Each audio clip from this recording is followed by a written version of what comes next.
What's up, folks? Matt McQueenie, Mix Minus Podcast. Saturday, July 6th. Here we are again, beginning of summer. A lot to talk about here in the world of the NBA. My favorite sport by far. I'd say I go NBA, NFL, MLB, and then hockey when the New Jersey Devils are going. And the New Jersey Devils might be going a little bit this year. They got PK Subban, who is a player that many people outside of hockey know. And I can't tell you what his greatest strengths are, what he does. I know I read about him in a New Yorker feature once. And I know that he ends up being somebody that a lot of people talk about and look to interview and look for his thoughts on things. I know he's about 30 years old. I don't know what he brings to the table, but the Devils got him. The Devils just had the number one pick, I think, for the second time in 3 years. They also have this guy, Taylor Hall, who I think was a number one pick. Was it for Edmonton or Calgary? One of those many years ago. And he was the MVP, or the hockey version of the MVP last season.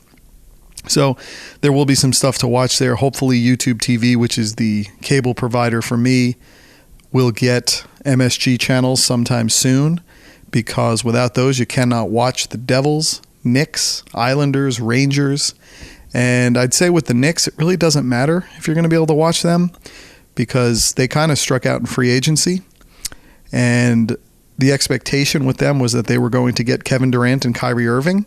And I guess if not them, then they'd get somebody or a duo elsewhere.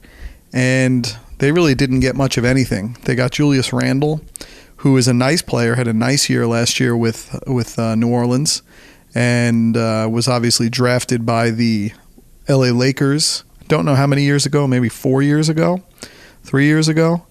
And he's a nice player, but he's sort of a tertiary player, big guy, power forward, true power forward, almost in the mold of Zach Randolph. But it took a while for Zach Randolph to find his place in the NBA. It had to really be in the right place with grit and grind down there in Memphis, playing alongside of Marc Gasol and Conley and Tony Allen. And it was just this group that maximized each of their talents in a way that the whole was better than the sum of the parts. And or wait, is it the other way? The sum of the parts were better than the whole. And it's funny because Zach Randolph was on the Knicks, wasn't it, for one season? Or was he traded in that one season? I think he was traded to the Clippers afterwards. But Julius Randle reminds me a lot of Zach Randolph. So he's not going to change your fortunes in any meaningful way. But they kind of signed him and a bunch of the types of players, honestly, that the Nets were signing several years ago. It's sort of salary filler players, making in this climate $6 to $8 million a year, and just not a lot of excitement. And this was after they were really expected to get Kevin Durant and Kyrie Irving. That was really the talk. And James Dolan even went on ESPN radio, and it was on Yes Network as well. You could see him. He inferred that a lot was going to be happening, that they were hearing a lot of things from free agents, and that they were going to kind of fill the need there and really rehabilitate what has been a lackluster scene there at the Madison Square Garden for many, many years now. Really since, was it 2012 that they had that run with Jason Kidd and Carmelo Anthony and J.R. Smith. Kidd on his last legs, I think his last season, before he then assumed control of the Nets as the head coach in that season where the Nets got all those players from Boston and really started the clock on a really dubious run for them after a second round flameout that season to the Miami Heat, who had LeBron James and Dwayne Wade and Chris Bosh. But the Nets got them. So the Nets got Kevin Durant and Kyrie Irving. And as somebody who grew up loving the Nets and in my late teens and early 20s was an unbelievable diehard of the team. They were the most important team in my life, so much so that it made my career. I was able to become a blogger for NJ.com when I was just out of college.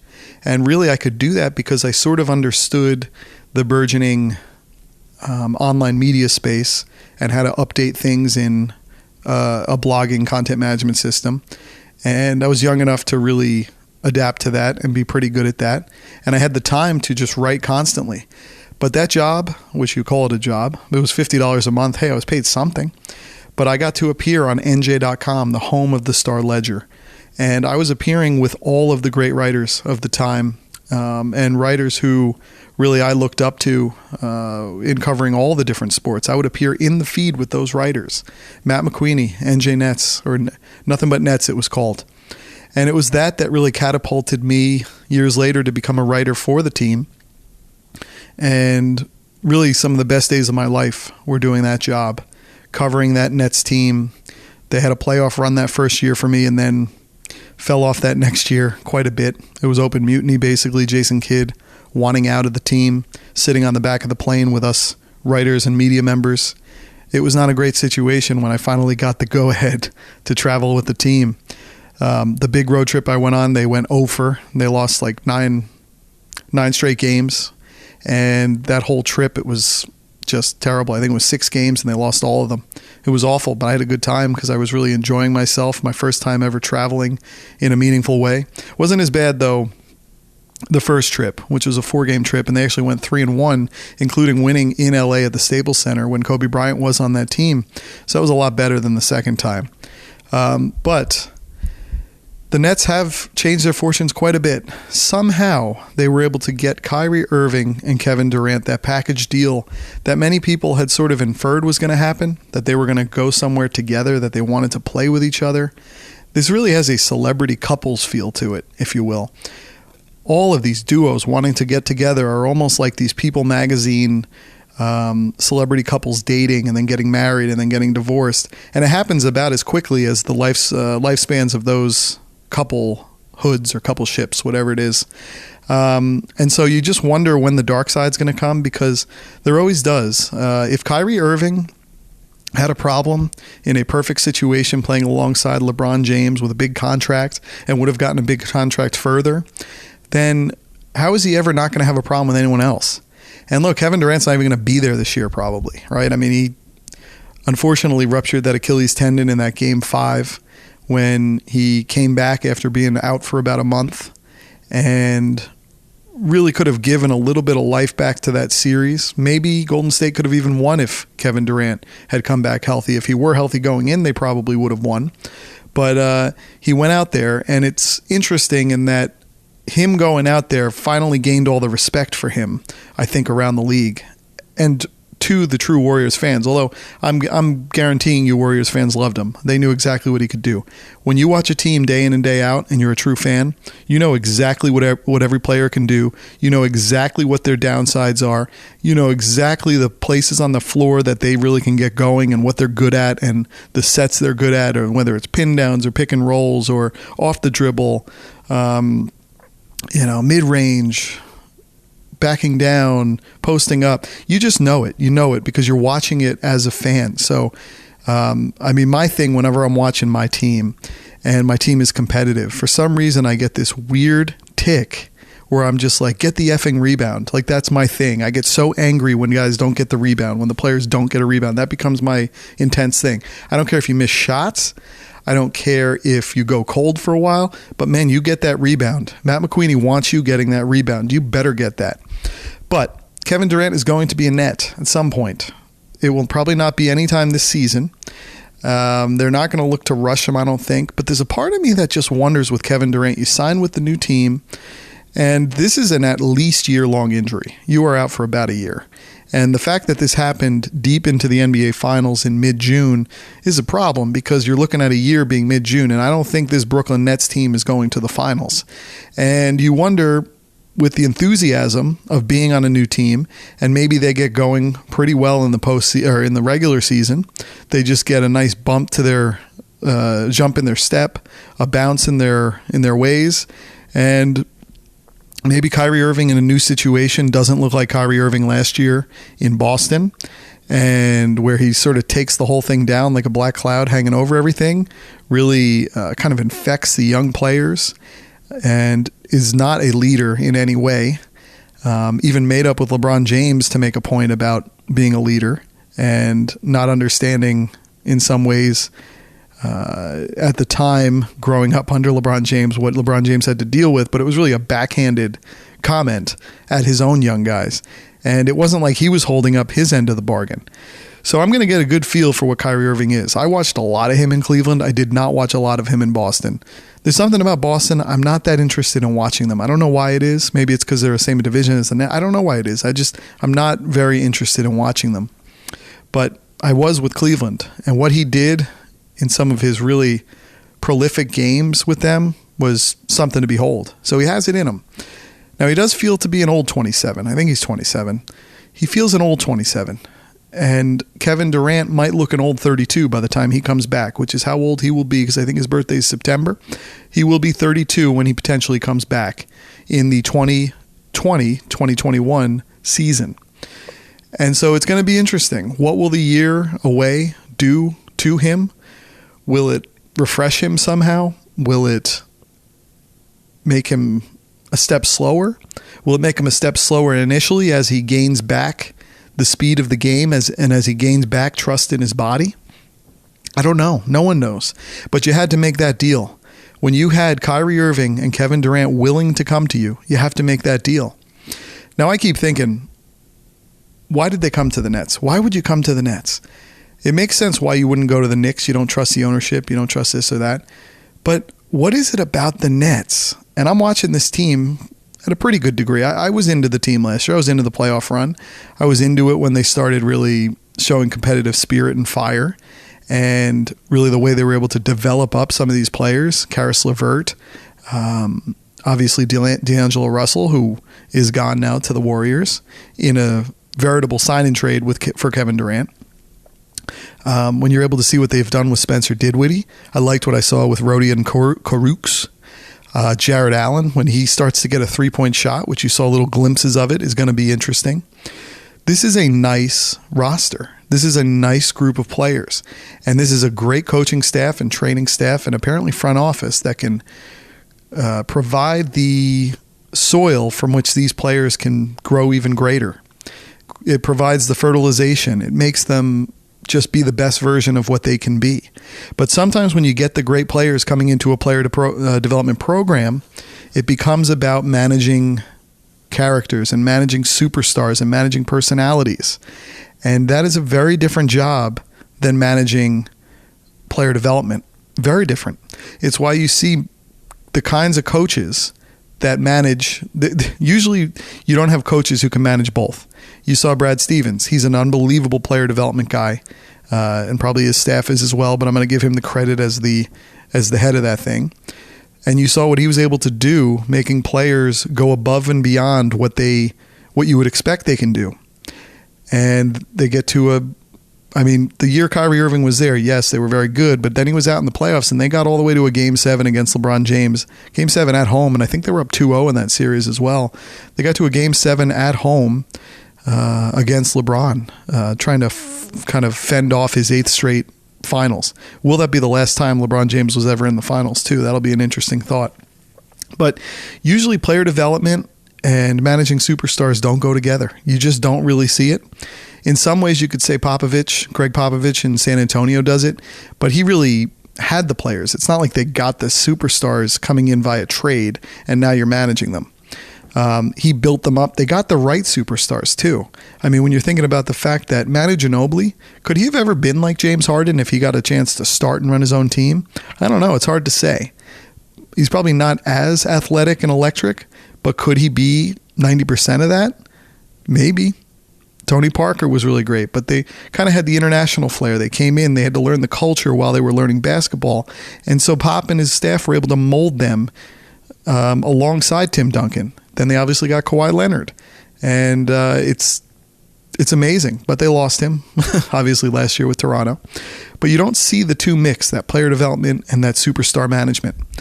Will Kenny Atkinson be able to do it? Will he be empowered to do it if things start to go south a little bit and fingers start to point back at him? Because I just have a weird feeling that something was granted to these players to come here that's more than just what we see. I just wonder, something. Is it a secret ownership stake?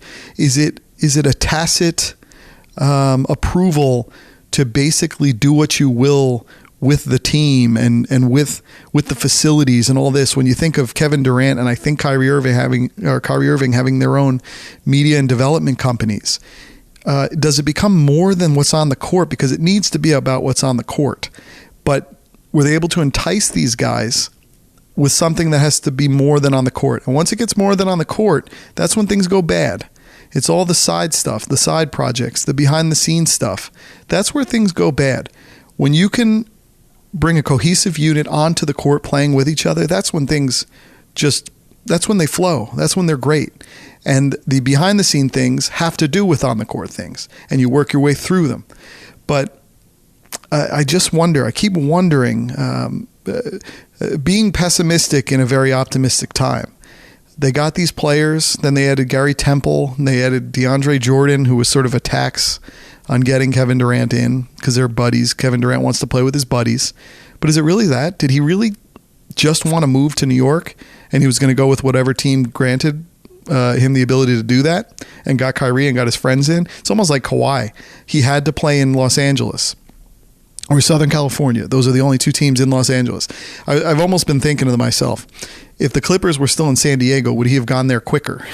Because he's a San Diego guy in some ways. That's where he lives. That's where he built that beautiful, or bought that $12 million home. It's almost like I always thought with LeBron, if it were the Akron Cavaliers, would he have more of a connection to that team? Cleveland's different to an Akron person. It's the region, but that's why I always said region. He's not a Cleveland guy. He's an Akron guy, and that's a difference.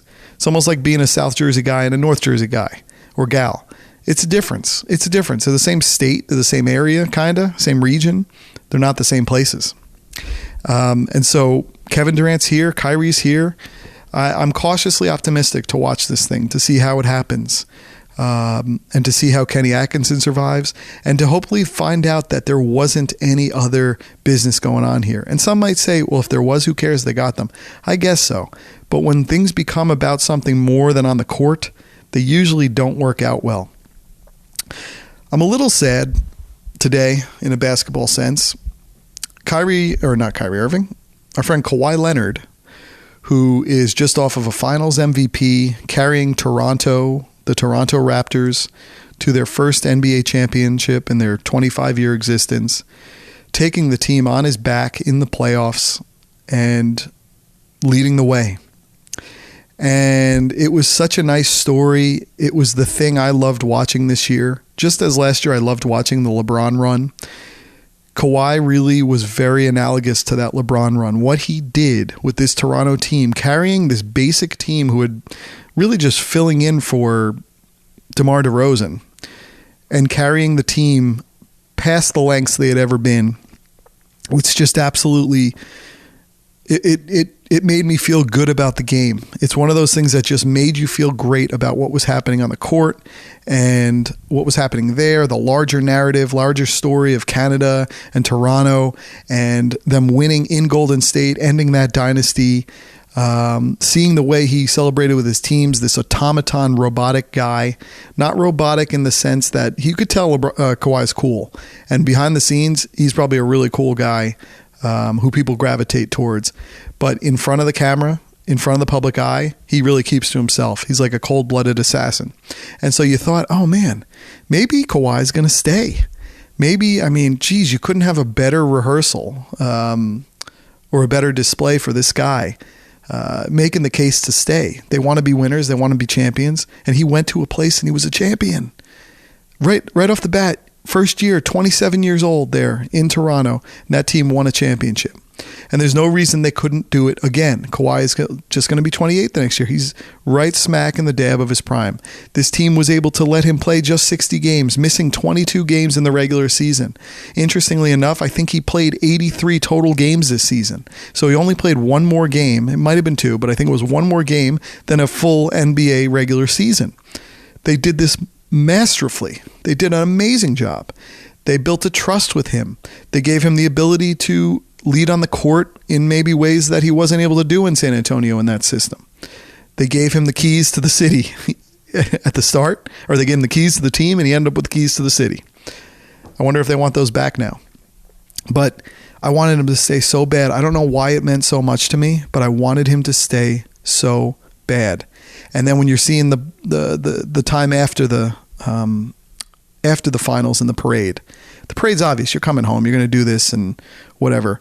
But he's going to Blue Jays games, sitting right behind home plate, getting standing O's. It was just gave you the chills, and you're like, maybe. He's going on vacation to Niagara Falls. Who does that? He just shows up at Niagara Falls, goes out by the falls. Fans love it. He's around town. He's having dinner at this place. He's doing this.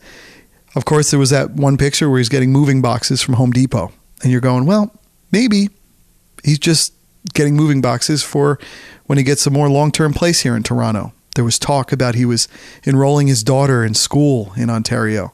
He was signing a partnership or sponsorship deal with an Ontario airline.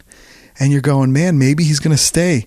Maybe the nice story does happen. Maybe it all works out. Maybe they were able to convince him by winning, by showing what their organization is about, by showing what exposure to a whole country is about. And what it's turned out to is he wasn't looking for Ontario, Canada. He was looking for Ontario, California. Ontario, CA, or CN to Ontario, CA. Ontario is, of course, on the outskirts of Los Angeles. And we've known forever, well, for years now, we've known at least for 2 years that Kawhi Leonard wanted to go home to Southern California. Just as last year, LeBron James wanted to go to Los Angeles, where he has reportedly 2 homes. And he has that right, just as Kawhi has the right. And Kawhi wanted to do it. He wanted to go back to Southern California. That was the reason he was out with the Spurs, on top of the fact that the Spurs seemed to question his quad injury last year. A quad injury that, I don't know, when you were watching these finals and these playoffs, it seems like something cropped up there with a calf. So I wonder if that's going to be one of those injuries that's kind of always with Kawhi. Now, that didn't affect him. That did not stop him from winning a finals MVP and locking down and ending the Warriors dynasty. Of course, the Warriors did not have Kevin Durant, I know. And of course, they at some point didn't even have Klay Thompson. And he was out for a game. The Warriors could not get themselves going in that finals, and the Raptors were able to take advantage and take it home. They really were. But you just knew. And with the Spurs, he wanted to go back to Southern California. And so he was able to leverage what was probably hurt feelings about the injury and about the team putting word out, a very secretive organization having word put out. I can remember vividly Tony Parker talking about it. I can remember Manu Ginobili talking about it. 2 guys who were towards the end of their career. And you really should want to set the scene or set the platform to be better for a Kawhi Leonard, who at the time was 26 and had many years potentially ahead of him. And they don't have as many ahead of them. And they were critical of him and his inability to come back to the team. And that seemed to chafe him the wrong way. I remember last year there was the time where Popovich met with Kawhi, I think in Southern California. And Kawhi is a cold-blooded assassin. And he's probably very clear when he talks to people. And he was probably telling Pop, look, I'm very upset with this. I want out. And so he forced a trade. And he said, let me go to Southern California because that's where I'm going to sign. And apparently, as we heard in this last week, because Kawhi wanted to talk to Magic Johnson, who had recently quit being the president of the team, but he wanted to talk to Magic. He forced the Lakers to let him talk to Magic, which I'm wondering was a mind game now. And Magic apparently told him when Kawhi asked Magic, did you guys try to trade for me? And Magic said, yes, we did, but they asked for too much. And a part of me was wondering, did Kawhi think to himself, what do you mean they asked for too much? I'm Kawhi Leonard. That was something else. He wanted to confirm it, and then he wanted to verify it, and he wanted to sort of use it as a way to really get back at the Lakers. And so Popovich in the Spurs did not trade him to Southern California, did not acquiesce to his wishes, and traded him to the polar opposite, again, from Ontario, California to Ontario, Canada. He sent him north of the border. He sent him to a different country. He sent him to a place that is freezing cold in the winter. A great cosmopolitan city. Everybody who goes there loves it. Although players don't tend to stay there in basketball. And you wonder, is it because of the money and the difference in currency? I think players are paid in American dollars, though, right? I don't know, but there's the tax rates. I mean, there's a lot going on there. But he sent him north of the border. There was a lot of talk that Kawhi wouldn't even report to the Raptors.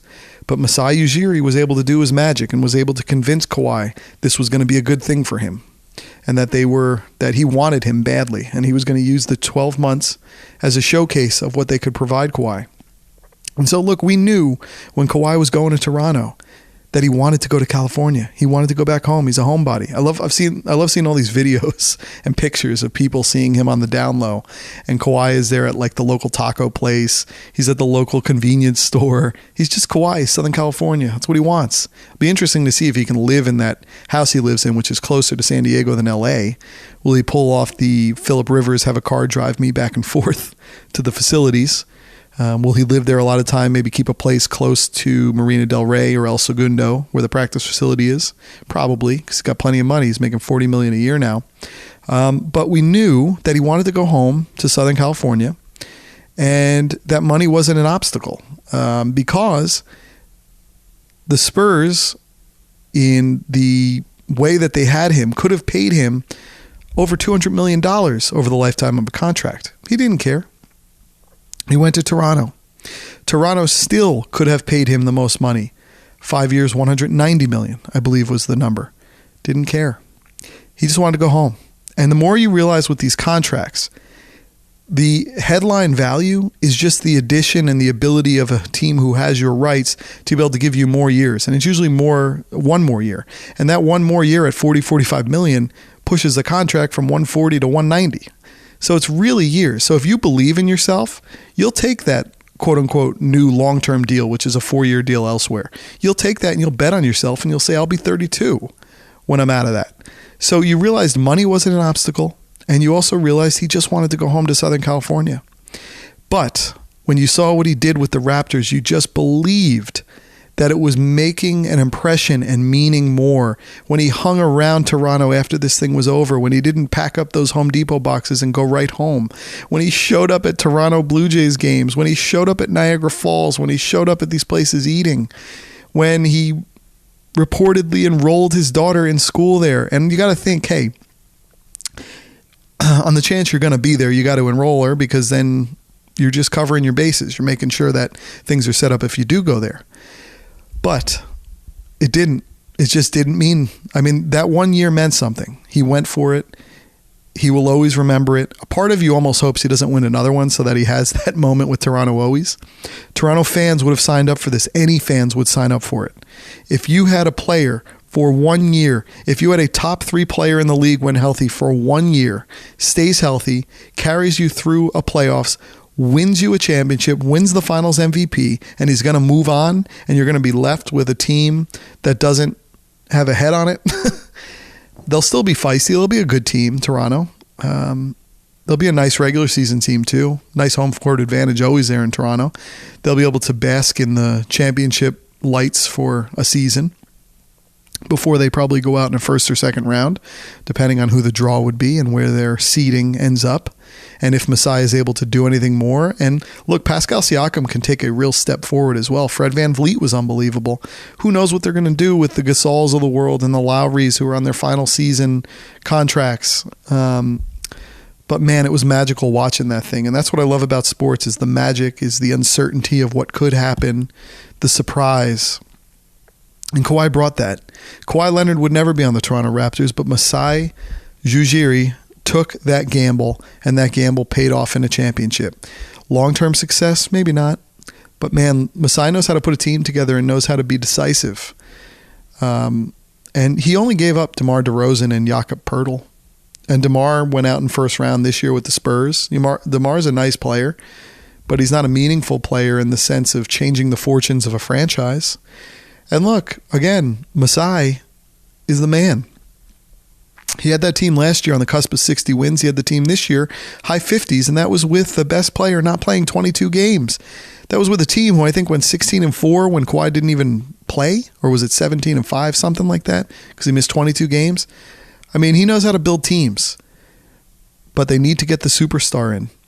And look, again, Kawhi just wanted to go home, but it bummed me out because I'm watching these live helicopter things of Kawhi landing into the city in Toronto on the Maple Leaf Sports and Entertainment, who are the owners of the Raptors, on the jet, and rolling in, and he's got the black cars, and he's going to a hotel, and there's all the fans outside the hotel, and you're thinking to yourself, maybe he's going to stay.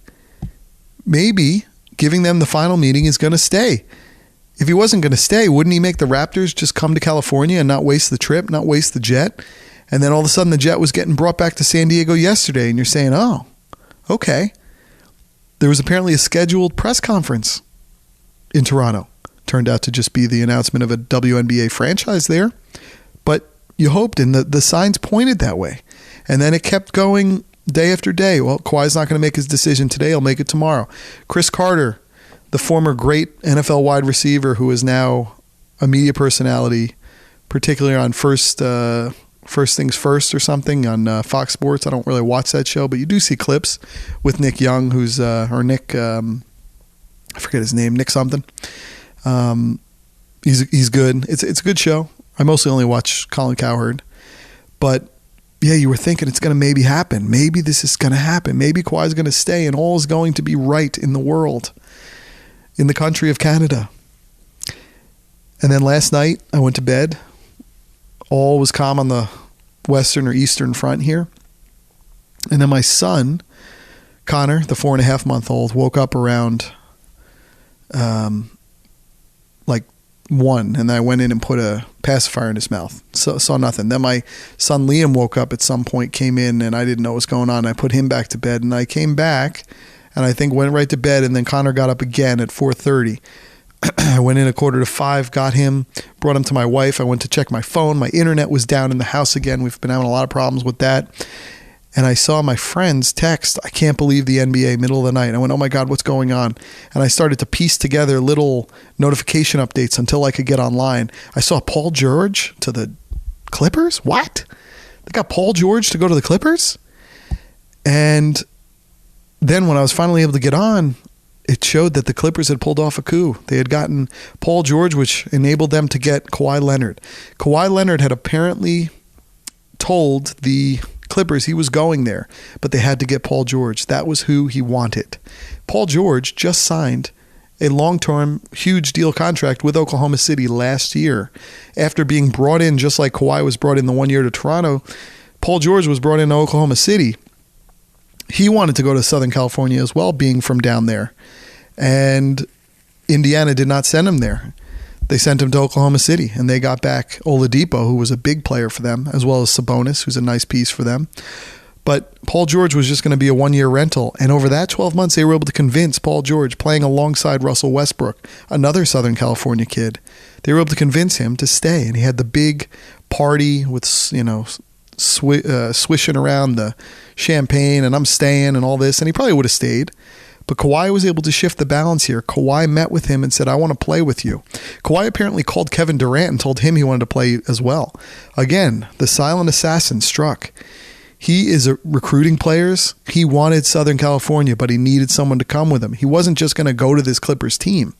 And it sort of sounds like if the Clippers were not able to pull off the Paul George deal, that he would just go to the Lakers because he wanted to be in Southern California. He would go and begrudgingly play with LeBron James and Anthony Davis. We say begrudgingly because it just seems to be the way Kawhi is. Kawhi's different. Kawhi doesn't tell you how he's feeling ever, which is so antithetical to a professional player in any sport. They all talk. They all keep going. They all have media companies. They all have Instagram and whatever, like Facebook and video, and they're always telling you about their life, and they're going through the media and having nice stories done. Interesting that Russell Westbrook's not quite like that, though. He doesn't love the media. But Kawhi just keeps to himself. But man, there's a lot going on. There's a lot churning behind the scenes. He's a great player, but we forget about him because he doesn't make a big deal about letting you know that he's a big player and a marketable presence. His shoes are New Balance, just like Steph Curry's are Under Armour. Like, it's weird, right? I mean, Kawhi is a killer, though, and he showed up this year and reasserted himself and showed you who he is and what he is. And we were wondering, as the Clippers were following him all year, they always had a member of the front office there at all his games, at least all his home games, to sort of let him know, we're here, we're always hanging. But as this week went on and Kawhi was demanding discretion from all of the parties, all of the suitors going after him. He was sort of making a point of telling each of them, I don't want anything leaking because that's going to be a bad sign. And it was interesting when a bunch of these things leaked with the Raptors because they knew his flight was coming in. They had helicopters tracking him. They had all the people outside of the hotel. But I just want to know, how serious was it for the Raptors? Did they truly have a shot? Because then there was discussion that Sam Presti, the president and GM of the Oklahoma City Thunder, was negotiating as well with Toronto and was negotiating with them, Paul George and Russell Westbrook, for packages that included Pascal Siakam as the primary player, and then obviously probably filler in the form of Lowry and Gasol to make all that money work, because that's a massive amount of money. And I think what happened is Masai Ujiri didn't want to do that deal. He turned it down because my guess is Kawhi did not give him the assurance he was coming. Kawhi needed Paul George to go to the Clippers to play with him. But so it would make you think, well, if Masai trades to get Paul George, hey, and Russell Westbrook, then he'll come to the Raptors as well. Well, I think the very fact that Masai didn't pull off that deal, it's not because he loves Pascal Siakam so much, although I'm sure he does. I mean, great guy to draft, and what he did, he was a major player in those playoffs in that finals. He had some down moments, but don't we all? Kawhi Leonard doesn't really. But the fact that Masai did not make that deal makes me think that Kawhi was not coming back to Toronto under any circumstances. It just makes me feel that way, because Kawhi wanted, Masai and Kawhi, it's all these interesting names. Masai would have done anything, I believe, to keep Kawhi Leonard. I mean, when you think about the fact they're flying him up to Toronto, they want the last meeting, they got Drake in the meeting, they're trying to do everything they can. It wasn't because he doesn't want to part ways with Pascal Siakam. It's got to be because Kawhi, who owed at least this much to Masai, Kawhi did get something great out of this season. He got a rehabilitation year. He lit up a country. He played deep into the playoffs and won a finals and won another NBA Finals MVP. Big time stuff. He had to have intimated at least to Masai, I'm not coming back to Toronto. You can make that deal, and then what would have happened is Masai would have then had Russell Westbrook and Paul George, two guys who did not want to be in Toronto, and then Kawhi probably would have at that point gone to the Lakers. He just wanted to be in Southern California. I mean, we don't know that for sure because Kawhi doesn't speak a lot, doesn't tell you what he's feeling. I don't know if he will in a press conference with the Clippers, but man, is he dealing behind the scenes. This guy is a true dealer, and he's not using the media to do it. He's using his own will and his own strength and his own powers of influence and persuasion. That to me is the most fascinating part of all this. You heard nothing coming from him except little things from Chris Carter because apparently they share an agent. That to me is so fascinating. What Kawhi was able to do behind the scenes. He got the Clippers to give up every future piece they basically have, to mortgage everything, to get everything, to put everything on the line, to end up with two superstars. And then there they are. They got it. And Kawhi and Paul George will be fascinating to watch when Paul George comes back from, he had, I think, surgeries on both shoulders. I mean, it's going to be amazing. I mean, this free agency period has just been the most cliffhanger, dramatic thing I've ever remembered in sports. I mean, it is just, oh my God, day after day. It's almost like when technology companies come out with new products and try to one-up each other constantly with all these big unveilings. And you're just left almost like you're in a boxing match, punched around by all the information. I mean, this Kawhi and Paul George thing is so fresh and so insane and intense that it's almost made the Kevin Durant, Kyrie Irving pairing not look that great by comparison. It makes the Anthony Davis going to the Lakers and teaming up with LeBron not look that amazing. They all pale in comparison. You're realizing Kawhi is the real epicenter of the NBA. He is the Wizard of Oz behind this whole thing, running this whole thing. He just doesn't want the media to know. He doesn't care. It's almost, I mean, I'm not trying to make inferences about someone or about the African American community. It's not that. It could be any, but he's almost like a drug lord. You know what I mean? Like when you watch Narcos and you see Pablo Escobar, and they get things done by power and authority, and they don't let anything else out. And they just handle things. And he has that cold stare. And nobody should feel bad. Toronto got their championship. It's amazing what he was able to do. And any of us would sign up for it. You have a superstar in his age 27 year at full strength, at full rest. He doesn't even have to play 22 games, and he raises up a roster to an NBA Finals, to an NBA champion. Wow. We'd all sign up for it. It almost makes me... I had this idea several years ago where the most fascinating move for LeBron James would be to play with a different team every year, so that you could truly see how great he is, and that each fan base could experience what it is to have a player of that caliber. And he's going to live in all the same kind of neighborhoods anyway. Who cares? You're traveling all the year, and then you move on to the next place, and you're not tethered to anywhere. You're not under anybody's thumb. You are just the true free agent moving place to place. And we got to see that kind of in miniature this year with Kawhi. I mean, it's fascinating. But the final thing I would say about that is, as you saw what Kawhi did with Toronto this year, and as you were looking for deeper meaning in the connections, and when you see how much he celebrated when he won that crazy 4 bouncing shot in Game 7 against Philadelphia, when you saw what he did celebrating along the way, winning against Milwaukee after they were down 2-0 and then coming all the way back 4 straight games, when you saw what they did against Golden State, when you saw him celebrating like hell in that post game after winning in Oracle, closing that arena out. He just closes things down. That's what Kawhi does. On defense, on offense. I mean, it's just what Kawhi does. But you looked for meaning in everything. You saw the little Rachel Nichols interview with him and Kyle Lowry, and there seemed to be genuine affection between them.